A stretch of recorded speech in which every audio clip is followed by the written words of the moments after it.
তোমাদের সবাইকে আজকের ক্লাসে স্বাগতম। আজকে আমরা মূলত তোমাদের তরঙ্গ অধ্যায়টি 2 নাম্বার লেকচারটি করতে যাচ্ছি। তো তোমরা ইতিমধ্যেই জানো যে প্রথম লেকচারটি আমি আপলোড করে ফেলছি এবং তোমরা অনেক ভালো একটা রেসপন্স করছো। হোপফুলি তোমরা প্রথম লেকচারটা বুঝতে পারছো এবং দেখো আমরা প্রথম লেকচারে ফোকাস করছিলাম তরঙ্গ জিনিসটা কি এবং তরঙ্গের প্রকারভেদ এটা নিয়ে। আর এখন আমরা এই ক্লাসটাতে ফোকাস করব তরঙ্গের কিছু বৈশিষ্ট্য আছে সেগুলোকে নিয়ে। কথা বুঝতে পারছো? ওকে, খুব ভালো কথা। তো চলো শুরু করা যাক আমাদের তরঙ্গ অধ্যায়টির 2 নাম্বার লেকচারটি। দেখো, প্রথমেই যদি আমি একটু হালকা করে ওভারভিউ করে দিই যে দেখো আমরা তোমার গত ক্লাসে তরঙ্গ জিনিসটা কি ছিল সেটা নিয়ে পড়াশোনা করছিলাম, তাই না? তো মনে করো তোমার হাতে একটা দড়ি আছে, ঠিক আছে? এই দড়িটাকে তুমি একটা অবলম্বনের সাথে মনে করো বেঁধে দিছো। বেঁধে দেওয়ার পর দড়ির যে অপর প্রান্তটা এটা মনে করো তুমি একবার উপরের দিকে উঠাচ্ছ, একবার নিচের দিকে নামাচ্ছ। এই যে তুমি একবার উপরের দিকে তোমার হাতটাকে উঠালা বা একবার তুমি যে হাতটাকে তোমার উপরের দিকে তুলতেছো, আবার দেখো তুমি হাতটাকে কি করতেছো বলো তো, নিচের দিকে নিয়ে আসতেছো। তার মানে দেখো এই উপর নিচে উঠানামা করার কারণে তোমার এখানে একটা পর্যাবৃত্ত আন্দোলন সৃষ্টি হবে এবং পর্যাবৃত্ত আন্দোলন সৃষ্টি হওয়ার কারণে তোমার যে সোজা দড়িটা ছিল সেটা কিছুটা এরকম বক্র আকৃতির দড়িতে রূপান্তর হয়ে যাবে। এই যে বক্রপথটা দেখতে পারতেছো, এই বক্রপথটাকে তোমার বলা হয় কি বলতো, ওয়েভ বা তরঙ্গ। কথা বুঝতে পারছো না? ওকে, খুব ভালো কথা। এরপরে দেখো এই তরঙ্গ আবার তোমার প্রধানত 2 প্রকার ছিল। একটা ছিল তোমার তাড়িৎচুম্বকীয় তরঙ্গ এবং আরেকটা ছিল আমার হচ্ছে তোমার যান্ত্রিক তরঙ্গ। তো তাড়িৎচুম্বকীয় তরঙ্গটাকে নিয়ে তো আমরা স্টাডি করি তোমার ভৌত আলোক বিজ্ঞানে। তো আমাদের এই চ্যাপ্টারটার মূল ফোকাসটা যেখানে সেটা হচ্ছে আমাদের যান্ত্রিক তরঙ্গটাতে। এবং যান্ত্রিক তরঙ্গটাকে আমরা পরে দেখলাম ভেঙে যে যান্ত্রিক তরঙ্গ আবার তোমার 2 প্রকার হতে পারে। একটা অনুদৈর্ঘ্য তরঙ্গ আর একটা হচ্ছে তোমার কি বলতো অনুপ্রস্থ তরঙ্গ।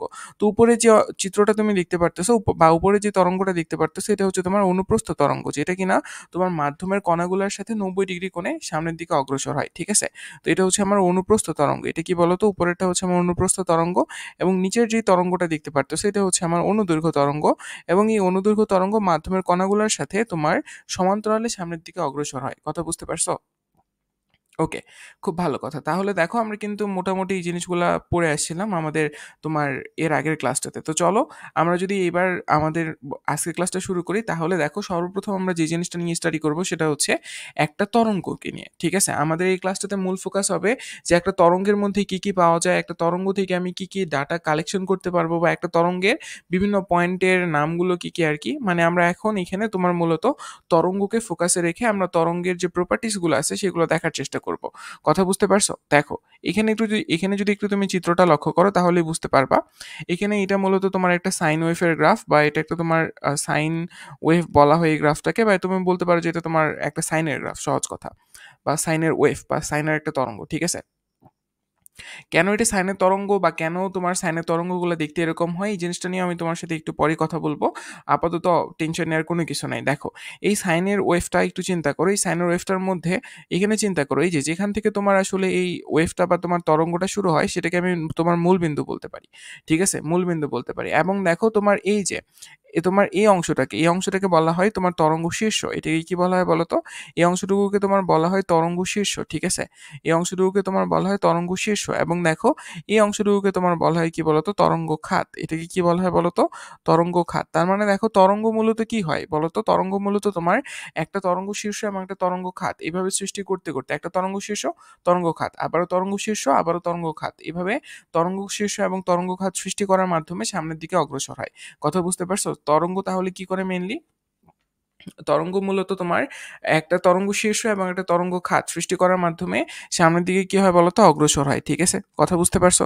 আচ্ছা, এই তরঙ্গ শীর্ষের যে সর্বোচ্চ বিন্দুটা আছে সেই বিন্দুটাকে তোমার বলা হয় অ্যান্টিনোড। দেখো, এই তরঙ্গ শীর্ষে যে সর্বোচ্চ বিন্দুটা আছে তাকে বলা হয় তোমার কি বলতো, অ্যান্টিনোড। তাকে কি বলা হয় বলতো, অ্যান্টিনোড বলা হয়, ঠিক আছে? আবার তরঙ্গ খাতেরও যে সর্বোচ্চ বিন্দুটা আছে এটাকে বলা হয় কি বলতো, এটাকেও তোমার অ্যান্টিনোডই বলা হয়, ঠিক আছে? এটাকে তোমার কি বলা হয় বলতো, অ্যান্টিনোড বলা হয়। কথা মনে থাকবে না? ওকে, খুব ভালো কথা। আবার দেখো আমার এই যে আরেকটা জিনিস দেখো, যে আমার এই যে এই পয়েন্টগুলোতে যে আমি বিন্দুগুলা পাই এই বিন্দুগুলোকে তোমার বলা হয় নোড। কি বলা হয় বলতো? নোড বলা হয়। এই যে এই পয়েন্টগুলোতে আমি যে বিন্দুগুলা পাই এগুলোকে কি বলা হয় বলতো? এগুলোকে তোমার নোড বলা হয়। কি বলা হয় বলতো? নোড বলা হয়। কথা বুঝতে পারছো না? ওকে, খুব ভালো কথা। এখন দেখো এখানে আমরা দেখবো তোমার মূলত সরণটা। এখানে আমরা কি দেখবো বলতো? মূলত তোমার সরণটা দেখবো। সরণ বলতে কি বোঝায় ভাইয়া? দেখো তো এই তরঙ্গটার মধ্যে অসংখ্য কণা আছে না বলতো? এই তরঙ্গটার মধ্যে অসংখ্য কণা আছে, তো ঠিক আছে, খুব ভালো কথা। এখন যেই কণাটার y অক্ষ বরাবর বরাবর তোমার সরণের মানটা সর্বোচ্চ হবে, সেই কণাটাকে আমরা একটু খুঁজে বের করার চেষ্টা করি। দেখো এখানে অসংখ্য কণা আছে, কিরকম দেখো আমি এখানে কণাগুলোর ডিরেকশনগুলো যদি একটু আঁকি, দেখো এখানে কণাগুলো আমি ডিরেকশনটা জাস্ট এঁকে দিচ্ছি। ঠিক আছে, দেখো আমি কণাগুলার এখানে ডিরেকশনটা আঁকলাম। তো এদের মধ্যে তুমি বলো তো এদের মধ্যে তুমি বলো তো কোন কণাটা সর্বোচ্চ মানটা তুমি পাবা ওয়াই অক্ষ বরাবর, বলো কোন কণাটা সর্বোচ্চ মান তুমি ওয়াই অক্ষ বরাবর পাবা। ডেফিনেটলি তোমার এন্টিনোড যে কণাটা আছে, এন্টিনোড যে কণাটা আছে, সেই এন্টিনোড কণাটার যে তোমার মান বা সরণের যে মান, সরণের মান বলতে বোঝাচ্ছে এই যে এখানে তোমার একটা যদি কণা থাকে, এই কণাটা কতটুকু তোমার আসলে ওয়াই অক্ষ বরাবর মান তৈরি করতে পারতেছে, সেটাকে আমরা বলতেছি তোমার সর্বোচ্চ মান। কথা বুঝতে পারছো? মানে আমি তোমার বুঝাতে যাচ্ছি যে কণাটা আছে, এই কণাটা ওয়াই অক্ষ বরাবর কতটুকু মান ক্রিয়েট করতে পারতেছে। দেখো এখানেও তো তোমার একটা কণা আছে, তাই না? তো এই কণাটা দেখবা যে এই পরিমাণ তোমার মান ক্রিয়েট করতে পারতেছে। আরেকটা কণা তার থেকে একটু বেশি তোমার হচ্ছে ওয়াই অক্ষ বরাবর মান তৈরি করতে পারতেছে। কথা বুঝতে পারছো? মানে আসলে তুমি তাদের উচ্চতাটা একটু লক্ষ্য করবা, তাহলেই বুঝতে পারবা। দেখো এখানে তুমি উচ্চতাটা একটু লক্ষ্য করলেই বুঝতে পারবা। দেখো এখানে যদি তুমি একটু ভালো মতো করে লক্ষ্য করো, তাহলে দেখবা যে এই পয়েন্টে যে বিন্দুটা পাবা, এই বিন্দুটাই হচ্ছে তোমার সর্বোচ্চ সরণ তৈরি করতে পারবে। এই বিন্দুটার মানটাই হবে তোমার সর্বোচ্চ। এবং দেখো এই যে তোমার এইখানে যে বিন্দুটা তৈরি হইলো, এই যে তোমার এখানে যে তোমার বিন্দুটা আছে বা এখানে যে তোমার কণাটা আছে, এই কণাটা দেখা যাবে যে এর মানটাই তোমার ওয়াই অক্ষ বরাবর সর্বোচ্চ মান তোমার শো করতেছে বা সরণটা তোমার সর্বোচ্চ শো করতেছে। তো এই বিন্দুটাকে তোমার বলা হয় এন্টিনোড বিন্দু, এবং এন্টিনোড বিন্দুর যে তোমার সরণটা তাকে বলা হয় তোমার কি বলতো বিস্তার। মনে থাকবে?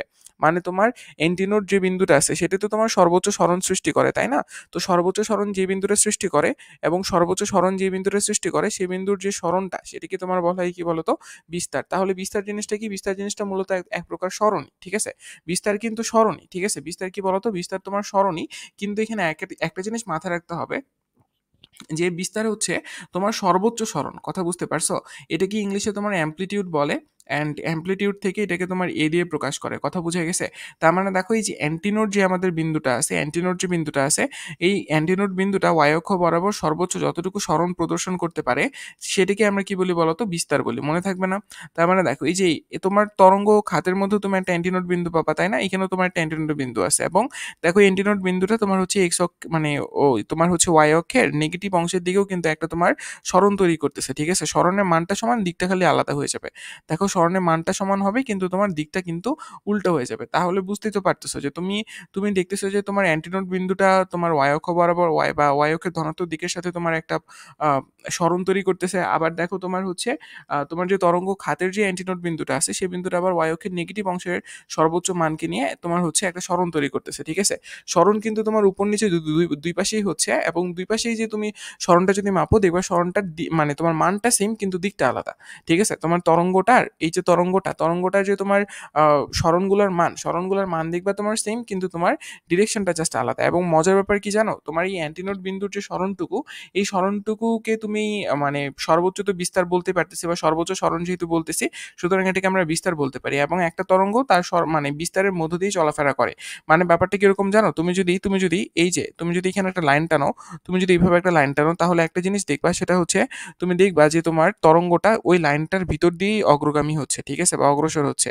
এই লাইনটার বাইরে সে কখনোই যাবে না, এই লাইনটার বাইরে সে কখনোই যাবে না। অর্থাৎ দেখো সে মানে তোমার সর্বোচ্চ যে সরণটুকু, সেই সর্বোচ্চ সরণটুকুর বাইরে কখনোই তরঙ্গটা তোমার যাবে না, বরং তোমার তরঙ্গটা সর্বোচ্চ সরণের মধ্য দিয়েই কি হবে বলো তো? সামনের দিকে অগ্রসর হবে। কথা বুঝতে পারছো?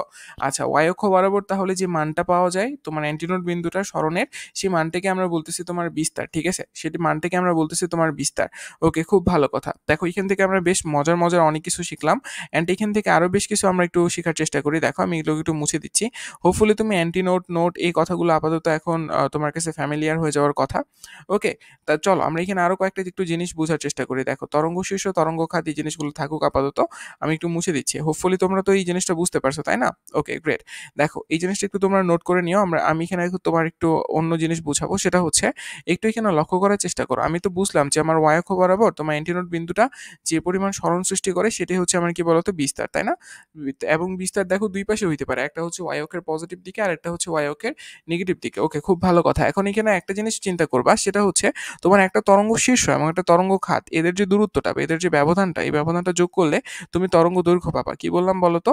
তোমার এই যে তরঙ্গ, দেখো এটা কি, এটা তোমার তরঙ্গ শীর্ষ না? এই তরঙ্গ শীর্ষের যে ব্যবধানটা এটা, এবং তরঙ্গ খাতের যে ব্যবধান এটা, এই দুটো ব্যবধান যোগ করলে, এই দুটো ব্যবধান যোগ করলে তুমি কি পাবা বলো তো? তুমি হচ্ছে তরঙ্গ দৈর্ঘ্য পাবা। তার মানে তুমি এখান থেকে একটা কথা বলতে পারো, সেটা হচ্ছে তোমার তরঙ্গ শীর্ষ,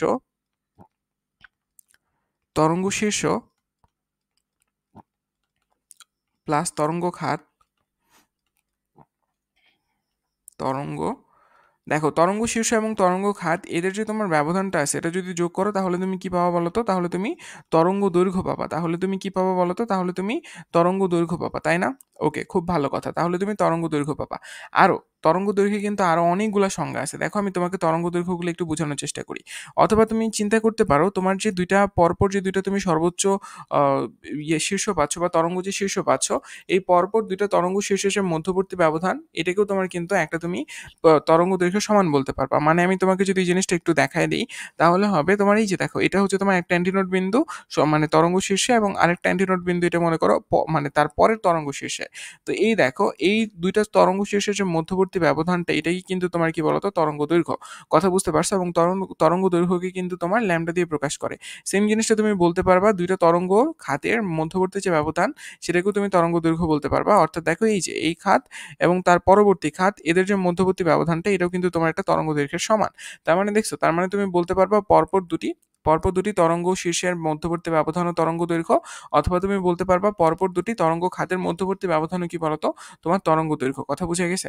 আবার আরো একটা জিনিস তুমি মনে রাখতে পারবা, একটা পূর্ণ স্পন্দন, একটা তরঙ্গ একটা পূর্ণ স্পন্দন সম্পন্ন করতে যতটুকু দূরত্ব অতিক্রম করে তাকে আমরা তরঙ্গ দৈর্ঘ্য বলি। আরো একটা সংজ্ঞা দেওয়া যায়, সেটা হচ্ছে তোমার পর্যায়কাল সময়ে তরঙ্গ যেটুকু দূরত্ব অতিক্রম করে তাকে আমরা তোমার তরঙ্গ দৈর্ঘ্য বলি। ঠিক আছে? তরঙ্গ দৈর্ঘ্যকে আমরা তোমার কি দ্বারা প্রকাশ করি বলতো? ল্যামডা দ্বারা প্রকাশ করি। ঠিক আছে? এবং তরঙ্গ দৈর্ঘ্যের একক কি বলতো? তরঙ্গ দৈর্ঘ্য যেহেতু যেহেতু একটা তোমার দৈর্ঘ্য, তাহলে এটার অবশ্যই একক কি হবে বলতো? মিটার হবে। কিন্তু এই জিনিসটা বোঝার আগে, বা এই জিনিসটা আরেকবার দেখবো আমরা, অসুবিধা নেই, এই জিনিসটা বোঝার আগে আমাদেরকে একটু পূর্ণ স্পন্দন সম্পর্কে বুঝে আসতে হবে। ঠিক আছে? আচ্ছা, খুব ভালো কথা। তার আগে পূর্ণ স্পন্দন জিনিসটা বোঝার আগে আমরা চলো একটু গ্রাফগুলো আঁকা শিখি।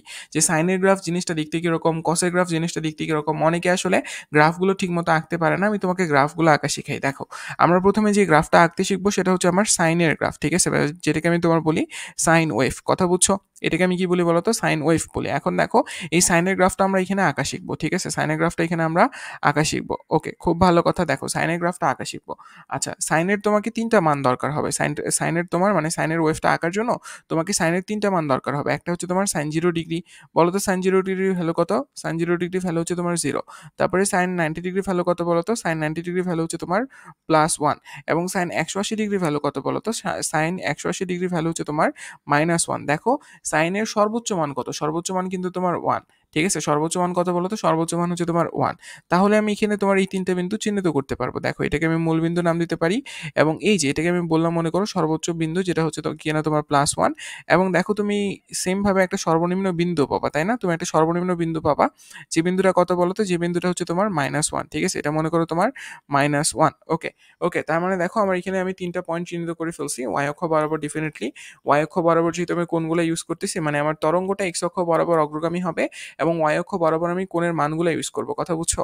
এবং আমি দেখলাম যে sin 0 degree value 0, 90 degree value 1, যেটা কিনা তার সর্বোচ্চ মান। আর দেখো, সর্বোচ্চ y অক্ষ বরাবর যে সর্বোচ্চ মান, এটিকে কিন্তু তোমার বিস্তার বলা হয়। ঠিক আছে? y অক্ষ বরাবর যে সর্বোচ্চ মানটুকু, সেটাকেই তোমার কি বলা হয়? বিস্তার বলা হয়, তাই না? তার মানে আমি বলতে পারবো সাইন ওয়েভের বিস্তারের মান কত বলো তো? 1। ঠিক আছে? এবং দেখো, এখানে বিস্তার দুই রকমের বিস্তার দেখা যাচ্ছে। একটা তোমার y অক্ষের পজিটিভ দিকে, এটা পজিটিভ দিক। আবার দেখো y অক্ষের নেগেটিভ দিকে। দেখো, দুইটার মান সমান কিন্তু দিক দুইটা ভিন্ন। কথা বুঝতে পারছো? তার মানে বিস্তার হচ্ছে তোমার একটা ভেক্টর রাশি। কথা মনে থাকবে? আচ্ছা, খুব ভালো কথা। এখন দেখো, তোমার sin 0 ডিগ্রি ভ্যালু কত? 0 না? তাহলে তোমার গ্রাফটা তো 0 থেকে শুরু হবে, তাই না? তো এখন দেখো, sin 0 ডিগ্রি ভ্যালু 0। তার মানে দেখো, তোমার এখানে তুমি আরেকটা কাজ করতে পারো, সেটা হচ্ছে তুমি এই যে দেখো, এখানে তুমি যে বিস্তারগুলো বের করছো, বিস্তার বরাবর তুমি এভাবে লাইনগুলো টেনে দিতে পারো। ঠিক আছে? লাইনগুলো টেনে দিলে তুমি বুঝতে পারবা যে তোমার তরঙ্গটা এই বিস্তারের বাইরে কখনোই যেতে পারবে না। কথা বুঝছো? আমি জিনিসটা তোমাকে ড্র করে দেখাচ্ছি, তুমি বুঝতে পারবা, অসুবিধা নাই। দেখো, তোমার যে গ্রাফটা হবে, গ্রাফটা দেখতে হবে কিছুটা এরকম। তোমার যে গ্রাফটা হবে, গ্রাফটা দেখতে হবে কিছুটা এরকম। কথা বুঝতে পারছো? গ্রাফটা দেখতে হবে কিছুটা এরকম। এখন তুমি চিন্তা করতে পারো যে ভাই আমি যদি গ্রাফটাকে এইভাবে না এঁকে, আমি যদি গ্রাফটাকে এইভাবে একটু আঁকতাম, আমি যদি গ্রাফটাকে এইভাবে একটু আঁকতাম, তাহলে কি ভুল হইতো? তাহলে কি ভুল হইতো? ডেফিনিটলি ভুল হইতো। কারণ দেখো তোমার সর্বোচ্চ বিস্তার বা সর্বোচ্চ সরণ কত? তোমার সর্বোচ্চ সরণ হচ্ছে তোমার +1। কিন্তু দেখো এই ক্ষেত্রে দেখো তোমার হচ্ছে কিছু অংশ সর্বোচ্চ সরণের বাইরে চলে গেছে, যেটা কিন্তু তোমার কখনোই পসিবল না। সুতরাং তোমার গ্রাফটা কিন্তু ভুল হইছে। অবশ্যই তোমাকে গ্রাফটাকে চালাইতে হবে মানে সরণের মধ্যে, ঠিক আছে? সর্বোচ্চ সরণের মধ্যে, বা তোমার যে অ্যান্টিনোড ২ টা বিন্দু আছে, এই অ্যান্টিনোড বিন্দুগুলার যে তোমার y অক্ষ বরাবর যে মান, তাদের মধ্যেই তোমাকে আসলে গ্রাফটাকে সামনে অগ্রসর করতে হবে।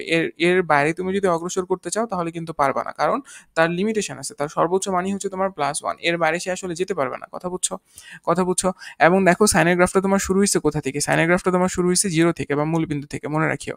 সাইনের গ্রাফটা কোথা থেকে শুরু হইছে বলো তো? মূলবিন্দু থেকে শুরু হইছে। এবং দেখো এই গ্রাফটার ডিরেকশন কোন দিকে? এই গ্রাফটার ডিরেকশন হচ্ছে তোমার x অক্ষ বরাবর। ঠিক আছে? এই গ্রাফটার ডিরেকশন কোন অক্ষ বরাবর বলো তো? x অক্ষ বরাবর। এবং দেখো y অক্ষতে আমি কি ইউজ করছি? y অক্ষতে আমি কোনগুলার মানগুলো ইউজ করছি। ঠিক আছে? কথা বুঝছো? তার মানে এর বিস্তার কত? এর বিস্তার হচ্ছে তোমার +1 বা শুধুমাত্র 1। ঠিক আছে? এবং দেখো বিস্তার কিন্তু তোমার উপরেও আছে, নিচেও আছে। কথা বুঝছো? ওকে, এইবার দেখো, এবার হচ্ছে আমরা দেখবো তোমার cos এর গ্রাফ। ঠিক আছে? হোপফুলি তুমি এখন সাইনের গ্রাফগুলো আঁকতে পারবা। এবার দেখো আমি দেখবো তোমার cos এর গ্রাফ। ঠিক আছে? এটাকে আমি বলি তোমার হচ্ছে cos ওয়েভ। আচ্ছা, ওয়েভকে তুমি চাইলে গ্রাফও বলতে পারবা, কোনো অসুবিধা নেই। ঠিক আছে? আচ্ছা, দেখো আমরা এবার কস ওয়েভটা একটু দেখার চেষ্টা করব। এইটাও অনেক সুন্দর, মানে এটাও অনেক সুন্দর এবং অনেক সহজ। দেখো কোনো অসুবিধা নাই, তুমি বুঝতে পারবা। দেখো এই ক্ষেত্রে আমাকে তোমার কসের ৩টা মান নিতে হবে। একটা হচ্ছে তোমার cos 0 degree. cos 0 degree value কত বলো তো? 1। তারপরে দেখো cos 90 degree. cos 90 degree value কত বলো তো? 0। এবং cos 180 ডিগ্রি ভ্যালু কত বলো তো? cos 180 ডিগ্রি ভ্যালু হচ্ছে তোমার -1, তাই না? ওকে, খুব ভালো কথা। তার মানে দেখো এখানেও তুমি ৩টা বিন্দু চিহ্নিত করতে পারবা। দেখো মূল বিন্দুটা হচ্ছে তোমার 0, খুব ভালো কথা। এরপরে দেখো তোমার একটা হবে তোমার +1 বিন্দু এবং আরেকটা হবে তোমার কি বলতো? -1 বিন্দু বা -1 বিন্দু। তো +1 বিন্দু মানে কি? +1 বিন্দু মানে হচ্ছে আমি খুব সহজে বলতে পারবো এটা হচ্ছে আমার সর্বোচ্চ মান। সর্বোচ্চ মান হলে এটাকে আমি বিস্তার বলতে পারবো। তার মানে দেখো cos ওয়েভ এরও সর্বোচ্চ বিস্তারের মান কত? সরি, সর্বোচ্চ সরণের মান কত বা বিস্তারের মান কত বলো তো? বিস্তারের মান কিন্তু তোমার সাইন ওয়েভের মতোই +1। কথা বুঝছো? মানে দেখো cos এর যে তোমার তরঙ্গটা আছে এবং সাইনের যে তরঙ্গটা আছে, দুইটা ক্ষেত্রে কিন্তু বিস্তারটা সেম। কিন্তু দেখবা গ্রাফটার মধ্যে অনেক পার্থক্য আছে। ঠিক আছে? অনেক পার্থক্য আছে। এখনই বুঝতে পারবা। দেখো আমি তোমার হচ্ছে প্রথম কাজ কি বলতো? আমার যে সর্বোচ্চ মান, সেই সর্বোচ্চ মান দিয়ে আমি একটা তোমার এভাবে বর্ডার এঁকে ফেলবো। কারণ আমার গ্রাফটা অবশ্যই এর বাইরে কখনোই যেতে পারবে না। আমাকে অবশ্যই এই ২ টা লাইনের মধ্যে রাখতে হবে। ঠিক আছে? আচ্ছা, এইবার মজার ব্যাপারটা হচ্ছে, সেটা যে জিনিসটা এবার তোমার বুঝতে হবে সেটা হচ্ছে, দেখো cos 0 ডিগ্রি ভ্যালু কত বলতো? 1। তার মানে তোমার গ্রাফটা কিন্তু এবার আর মূলবিন্দু থেকে শুরু হবে না, বরং তোমার যে গ্রাফটা তৈরি হবে না, এই গ্রাফটা তোমার কোথা থেকে শুরু হবে জানো? গ্রাফটা তোমার শুরু হবে এবার, ওয়েট, +1 থেকে। তোমার গ্রাফটা কোথা থেকে শুরু হবে বলো তো? +1 থেকে শুরু হবে। দেখো তোমার গ্রাফটা কোথা থেকে শুরু হবে বলো তো? +1 থেকে শুরু হবে। দেখো তোমার গ্রাফটা শুরু হবে +1 থেকে, এবং +1 থেকে সেটা প্রথমে যাবে তোমার -1 এ। -1 থেকে সেটা আবারও যাবে কোথায় বলো তো? আবারও যাবে তোমার +1 এ। কথা বুঝতে পারছো? মানে তোমার গ্রাফটা কিন্তু এবার কখনোই একটা জিনিস মনে রাখবা, গ্রাফটা কিন্তু আর কখনোই তোমার 0 থেকে শুরু হবে না। ঠিক আছে? কসের গ্রাফ কখনোই তোমার 0 থেকে শুরু হয় না। এই জিনিসটা একটু মনে রাখিও। অ্যান্ড দেখো সাইনের গ্রাফ তোমার মূলবিন্দু থেকে শুরু হইছে, কিন্তু কসের গ্রাফ তোমার শুরু হয় +1 থেকে। এই জিনিসগুলো একটু মনে রাখবা। ঠিক আছে? এই জিনিসগুলো তুমি একটু মনে রাখবা, এবং দেখো গ্রাফটা দেখতে হবে তোমার এরকম। দেখো গ্রাফটা আল্টিমেটলি তো তোমার দেখতে হবে এরকম। কথা বুঝতে পারছো? গ্রাফটা দেখতে কিরকম হবে? এরকম হবে। কথা বুঝছো না? কথা বুঝছো না?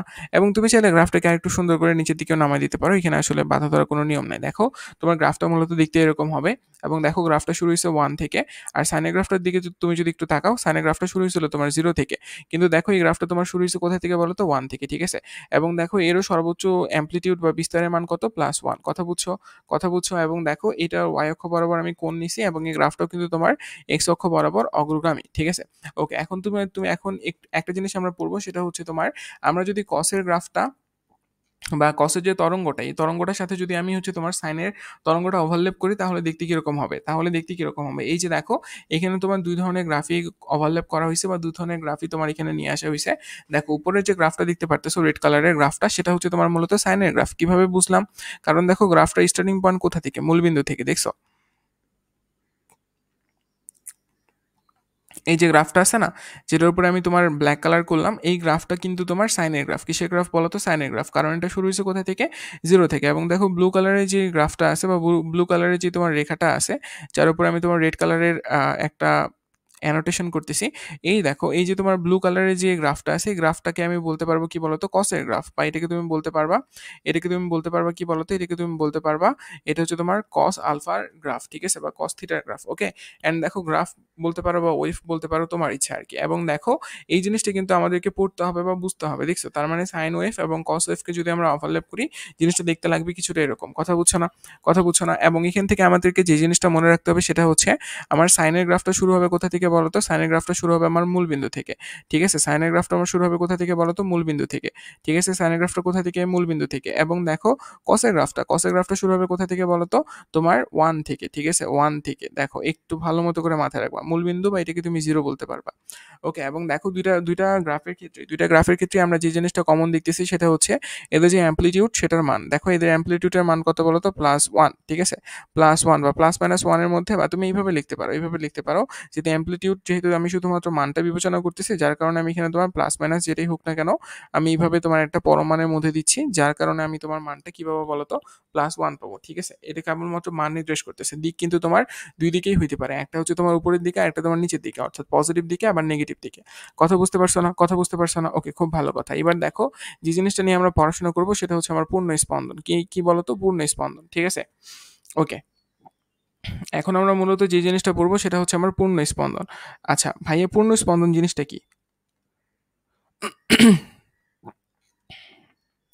দেখো আমরা এখন যে জিনিসটা নিয়ে পড়াশোনা করবো সেটা হচ্ছে তোমার পূর্ণ স্পন্দন, ঠিক আছে? এখন তোমার মনে হইতেই পারে যে ভাইয়া পূর্ণ স্পন্দন জিনিসটা আবার কি, ঠিক আছে? আচ্ছা, খুব ভালো কথা। দেখো তুমি যে তুমি একটা গ্রাফ চিন্তা করতে পারো, বা একটু আগে যে আমরা তোমার গ্রাফগুলো আঁকলাম, বা একটু আগে যে আমরা তোমার ওয়েভগুলো আঁকলাম, এই ওয়েভগুলো যদি এখানে তুমি একটু চিন্তা করো তাহলেই বুঝতে পারবো। মনে করো এই যে দেখো আমি এখানে তোমার একটু আগে একটা সাইনের ওয়েভ আঁকছিলাম, যে সাইনের ওয়েভটা দেখতে ছিল এরকম, তাই না? দেখতে ছিল এরকম, সাইনের ওয়েভটা দেখতে ছিল এরকম, মানে এটা তোমার শুরু হয়েছিল কোথা থেকে বলো তো? মূলবিন্দু থেকে, তাই তো? আচ্ছা, এই যে দেখো মূলবিন্দুতে তোমার একটা কিন্তু কণা আছে, ঠিক আছে? মূলবিন্দুতে তোমার কি আছে বলতো? একটা কণা আছে। এই কণাটা দেখো উপরে উঠানামা করার কারণেই, এই কণাটা মূলবিন্দুতে যে কণাটা আছে এটা উপরে উঠানামা করার কারণেই কিন্তু তোমার হচ্ছে এই সাইনের গ্রাফটা তৈরি হচ্ছে, তাই না? ওকে, সেম জিনিসটা এখানে দেখানো হচ্ছে, যে এখানে দেখো এখানে তোমার একটা কণা আছে, এটা হচ্ছে মনে করো মূলবিন্দু, এটা হচ্ছে তোমার কি বলতো? এটা হচ্ছে তোমার মূলবিন্দু। দেখো মূলবিন্দুতে তোমার একটা কি আছে বলতো? একটা কণা আছে যেটা কিনা তোমার উপর নিচে উঠানামা করতেছে, যার কারণে তোমার সামনে একটা গ্রাফ তৈরি হচ্ছে, ঠিক আছে? যার কারণে তোমার কি হচ্ছে বলতো? সামনের দিকে একটা গ্রাফ তৈরি হচ্ছে। ওকে, এখন দেখো তোমার সর্বোচ্চ, দেখো y অক্ষ বরাবর, এটি কিন্তু তোমার y অক্ষ বরাবর, ঠিক আছে? এই y অক্ষ বরাবর সর্বোচ্চ মান কিন্তু এখানে পাওয়া যাচ্ছে। দেখো সর্বোচ্চ মান তোমার এখানে পাওয়া যাচ্ছে। তো তুমি এটাকে এইটাকে তুমি নাম দিতে পারো তোমার হচ্ছে a, ঠিক আছে? বা আমি নাম দিতে পারি এটা হচ্ছে তোমার পজিটিভ a। পজিটিভ a কেন দিলাম? কারণ এটা তোমার সর্বোচ্চ বিস্তার, বা এটা হচ্ছে তোমার সর্বোচ্চ সরণের মান। এবং দেখো তোমার সর্বনিম্ন সরণটা এখানে পাওয়া যাচ্ছে, ঠিক আছে? এবং এটাকে আমি তোমার নাম দিতে পারি -a, ঠিক আছে? এটাকে আমি নাম দিতে পারি কি বলতো? -a। অথবা তোমার যদি মনে হয় যে না ভাই আমি এইভাবে প্লাস মাইনাস দিয়ে প্রকাশ করব না, আমি একটাকে তোমার a দিয়ে প্রকাশ করলাম, আর একটাকে আমি তোমার হচ্ছে a প্রাইম দিয়ে প্রকাশ করলাম, ঠিক আছে? আর মূলবিন্দুকে তো আমি চাইলে তোমার o দিয়ে প্রকাশ করতে পারি, তাই না? তো মূলবিন্দু লেখাটা আমি মুছে দিয়ে এখানে আমি বিন্দুটাকে o পয়েন্ট হিসেবে চিহ্নিত করতেছি, ঠিক আছে? o পয়েন্ট হিসেবে চিহ্নিত করতেছি। ওকে, খুব ভালো কথা। এখন দেখো প্রথমত কি হয় বলতো? তোমার যখন এখানে একটা কণা থাকে, এই যে দেখো এই যে তোমার কণাটা, এই যে তোমার কণাটা যেটা কিনা উপর নিচে ওঠানামা করতেছে, সে প্রথমে কি করে? সে প্রথমে তোমার হচ্ছে এই যে মূলবিন্দু থেকে সে সর্বপ্রথম তোমার y অক্ষ বরাবর সর্বোচ্চ বিস্তারে যায়। দেখো সে প্রথমে কি করে? সে প্রথমে মূলবিন্দু থেকে তোমার সর্বোচ্চ বিস্তারে যায়। সর্বোচ্চ বিস্তার থেকে সে কিন্তু আবারও মূলবিন্দুতে ব্যাক করে, তাই না? সে আবারও দেখো মূলবিন্দুতে ব্যাক করে। ওকে, খুব ভালো কথা। তারপরে দেখো তোমার হচ্ছে এই মূলবিন্দু থেকে সে সর্বনিম্ন বিস্তারে যায়। দেখো মূলবিন্দু থেকে সে কোথায় যায় বলতো? সর্বনিম্ন বিস্তারে যায়। আবার সর্বনিম্ন বিস্তার থেকে সে আবারও কিন্তু কিছুক্ষণ পর মূলবিন্দুতে ব্যাক করে। সে আবারও দেখো তোমার কিছুক্ষণ পর মূলবিন্দুতে ব্যাক করে। তার মানে দেখো এটাকে তুমি বলতে পারবে একটা চক্র, এটাকে তুমি বলতে পারবে একটা চক্র বা একটা সাইকেল, ঠিক আছে? বা একটা ফেজ, তুমি যেটা খুশি সেটা বলতে পারবে। এটা হচ্ছে তোমার একটা চক্র। এবং দেখো এটাকে তুমি বলতে পারবে প্রথম চক্র, তোমার যেভাবে ভালো লাগে। এবং এটা হচ্ছে কিন্তু আরেকটা চক্র, ঠিক আছে? দেখো এখানে তাহলে কয়টা চক্র হয় বলো তো?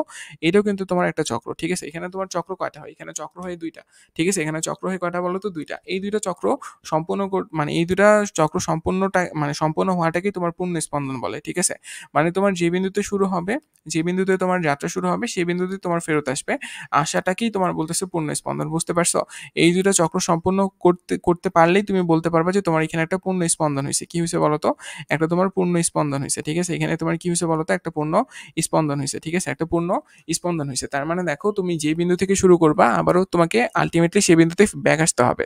যদি তুমি আসতে পারো তাহলে তাহলে তুমি বলতে পারবা যে সেখানে তোমার কি হয়েছে বলো তো, একটা পূর্ণ স্পন্দন হয়েছে। বুঝছো ব্যাপারটা? বুঝছো? তার মানে দেখো তুমি তুমি এখন বলতে পারো যে আমি যদি ভাইয়া গ্রাফটাকে, মানে আমি যদি এই ওয়েভটার কণাটাকে আমি যদি এ বিন্দু থেকে শুরু করতাম, তাহলে দেখো তো কি হতো, প্রথমে তুমি এ বিন্দু থেকে জিরোতে আসতা বা মূল বিন্দুতে আসতা, মূল বিন্দু থেকে আবারও তুমি এ বিন্দুতে ব্যাক করতা, না সরি, মূল বিন্দু থেকে তুমি কোথায় আসতা বলো তো? মূল বিন্দু থেকে তুমি হচ্ছে এ প্রাইমে যেতে, তাই না? এ প্রাইমে যাওয়ার পর তুমি আবারও কোথায় ব্যাক করতে? মূল বিন্দুতে ব্যাক করতে। মূল বিন্দু থেকে আবারও তুমি কোথায় ব্যাক করতে? আবারও তুমি এ পয়েন্টে ব্যাক করতে। দেখো এ থেকে শুরু করছো, আবারও তুমি এতে ফেরত আসছো। তার মানে দেখো যেখান থেকে শুরু করবা সেখানেই তোমাকে ফেরত আসতে হবে। এই যে তোমার যদি এরকম একটা তুমি পাও যে যেখান থেকে শুরু করছো, যে পয়েন্ট থেকে শুরু করছো, আবারও সেই পয়েন্টে এসে ব্যাক করতে পারতেছো, তাহলে তুমি বলতে পারবা এটাকে একটা কি বলতো? পূর্ণ স্পন্দন। এটাকে তুমি কি বলতে পারবা বলতো? পূর্ণ স্পন্দন বলতে পারবা। কথা বুঝতে পারছো?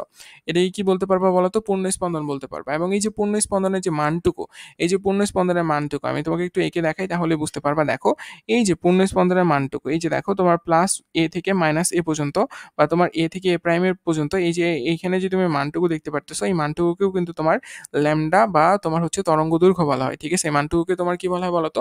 ল্যামডা বা তরঙ্গ দৈর্ঘ্য বলা হয়। অর্থাৎ তোমার পজিটিভ বিস্তার থেকে নেগেটিভ বিস্তারের যে মধ্যবর্তী ব্যবধান, এটাকে তোমার কি বলা হয় বলতো? তরঙ্গ দৈর্ঘ্য বলা হয়। ঠিক আছে? ঠিক আছে, তার মানে একটা পূর্ণ স্পন্দন সম্পূর্ণ করতে তরঙ্গ যতটুকু দূরত্ব অতিক্রম করে সেটাকে আমি কি বলতে পারবো বলতো? সেটাকে আমি তোমার তরঙ্গ দৈর্ঘ্য বলতে পারবো।